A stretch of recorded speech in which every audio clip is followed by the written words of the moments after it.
Hello la famille, moi c'est René. Dans cette vidéo, je vais vous présenter comment installer un Windows 10 dans votre Chromebook. Quel que soit le modèle, on va commencer par notre modèle HP Pavillon 14. Et pour cela, on va faire cette vidéo en deux étapes. La première étape, c'est le hardware. La deuxième, c'est le software. Donc, un peu de maintenance nous fera un peu dégourdir notre cerveau. Donc, on aura besoin d'un tournevis cruciforme. Voici. Qu'on va utiliser pour retirer les vis de notre Chromebook. Alors, je retire déjà le clavier, vu que j'ai déjà retiré les vis arrière.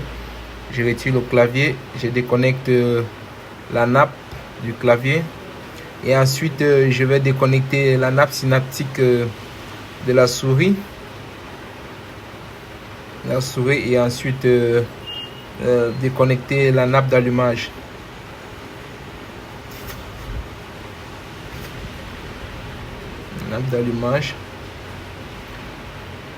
Et je sépare les deux, la coque arrière et avant.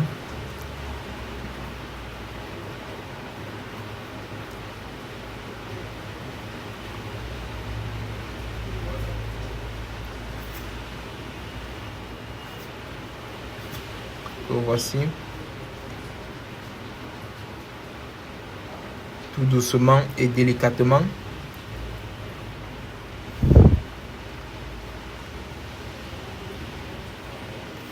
Voilà, je retire. Je la soulève tout doucement.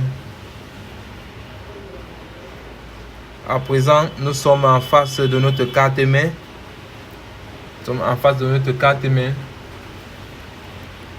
Sur notre HP Pavillon 14, la Wire Protection est toujours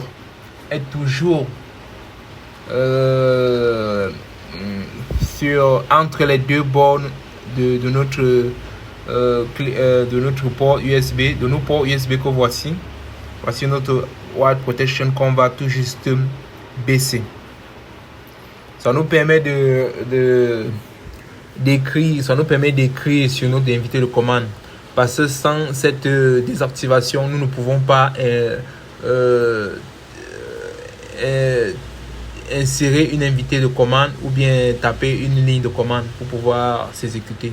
Là, on ne pourra pas, ça va mettre un message ligne de commande inconnue. Donc, j'ai déjà terminé. Je ferme ma machine. Je ferme à présent ma machine. Et à la deuxième étape, on va passer à la deuxième étape qui sera le software. Là, on a presque terminé l'étape difficile. On a terminé l'étape difficile. Maintenant, on va passer au software. À présent, je ferme. Ok.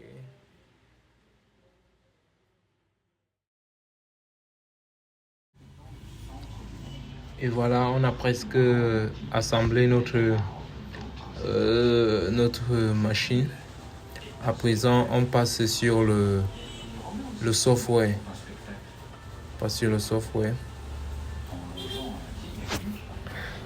Je vais pour passer en mode développeur, on va appuyer la touche échappe plus F3 qui a un logo d'une boucle d'un demi-cercle. On maintient cette combinaison échappe F3 plus bouton d'allumage. Échappe F3 plus bouton d'allumage. Nous allons voir apparaître un message avec un point d'exclamation au-dessus que voici. Et ensuite, on appuie CTRL D. Et enfin, entrée. La machine va redémarrer et va nous mettre vérification du système désactivé. Soit on peut faire en patiente et attendre 2 bips. Après 2 bips, la machine redémarre. Soit si vous ne voulez pas patienter, vous appuyez CTRL D, la machine redémarre automatiquement. La machine redémarrera manuellement. Au cas contraire, vous allez attendre, la machine va redémarrer après 2 bips.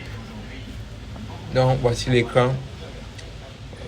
Voici l'écran. Pour patienter quelques minutes.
On va introduire notre compte Google et ensuite notre mot de passe et arriver au bureau. Maintenant, dès qu'on arrive au bureau, on fera appel à notre invité de commande.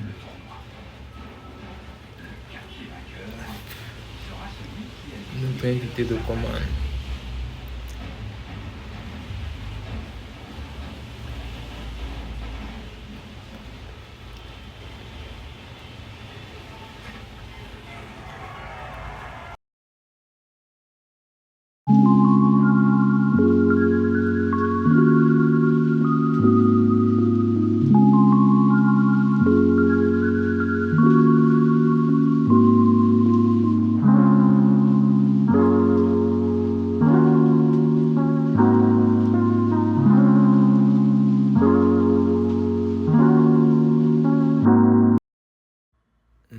Maintenant, nous sommes au bureau.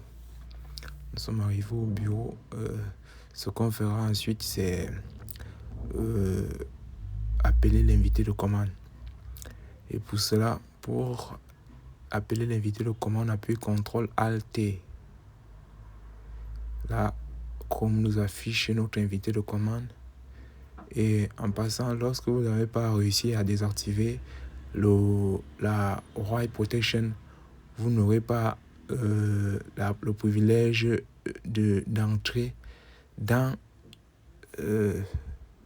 cette invité de commande. Si vous appuyez Shell, vous allez voir invité de commande invalide.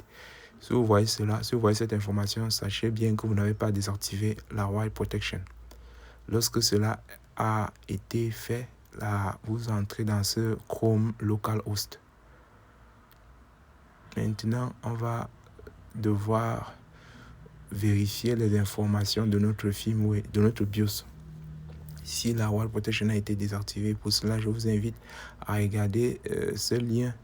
Je vous mettrai cette description au bas de la vidéo.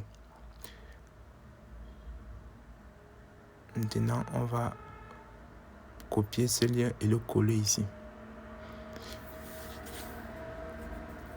Cette ligne de commande nous permettra de vérifier nos informations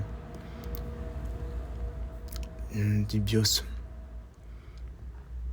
Si la première ligne de commande n'a pas pu donner, je vous mettrai aussi en bas de la description de la vidéo un deuxième lien qui permettra d'éditer le premier. Tout juste ajouter un cas à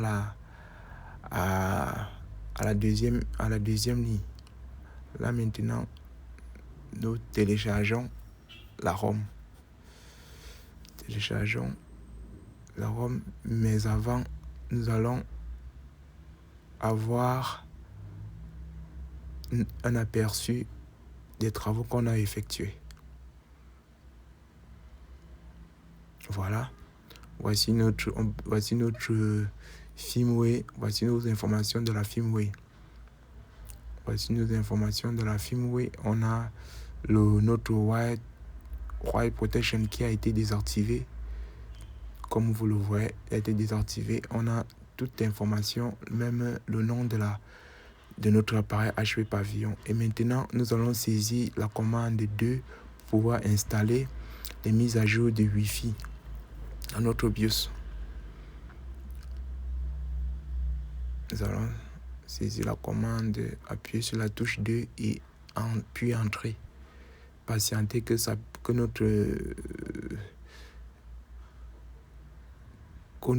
nous puissions télécharger notre firmware.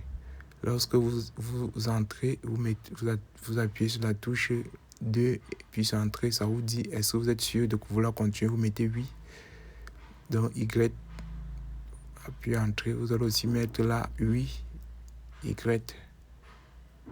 Ça vous demande ici si vous voulez faire un backup de votre machine. Donc si vous avez des fichiers importants dans votre machine, vous pouvez faire un backup à partir d'une clé externe. Mais pour cela, moi, je n'ai pas besoin de faire un backup vu que je n'ai pas de fichier dans la machine. Je mets N, je mets non, puis entrer. Je patiente quelques minutes que ma firmware puisse télécharger depuis le serveur externe. Je patiente tout juste. Patiente quelques minutes.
Ce que nous ferons ensuite, c'est appuyer sur la touche Entrée.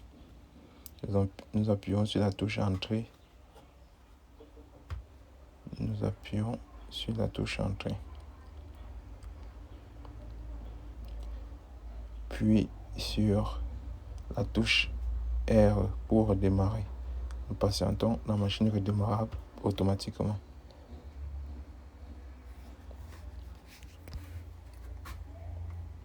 Et maintenant, nous avons ce logo de lapin qui va apparaître au démarrage. Maintenant, nous avons un BIOS pour pouvoir démarrer notre clé, soit Windows, soit Linux. Voici notre BIOS. Maintenant, à présent, je fais booter la clé pour installer mon Windows 10.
Et voilà, mon système a été bien installé et terminé. Actuellement, il faut mettre les pilotes à jour. Dans la HP Pavillon 14, lorsque vous terminez l'installation, le seul souci, c'est la souris. Le reste du matériel est à jour. Et la carte graphique aussi. Je vous mettrai à la barre de la vidéo le driver pour la souris. Bonne chance à vous. À la prochaine.